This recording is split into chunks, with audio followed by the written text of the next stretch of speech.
রাতের শহর, চারদিকে শুধু বৃষ্টি আর ভেজা রাস্তা।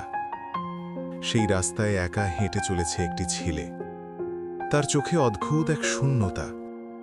হঠাৎ তার চোখে ভেসে উঠল কিছু পুরনো স্মৃতি, যাকে আমি এত ভালোবাসতাম, সে কিনা আজ শুধু সামান্য কম রোজগারের জন্য আমাকে ছেড়ে চলে গেল।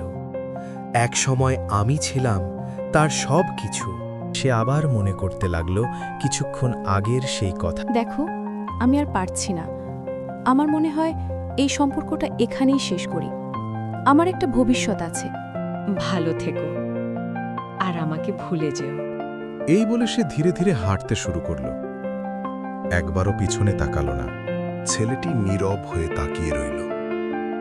ছেলেটি বুঝল, চাইলেই সবার পর হওয়া যায়, কিন্তু কখনো আপন হওয়া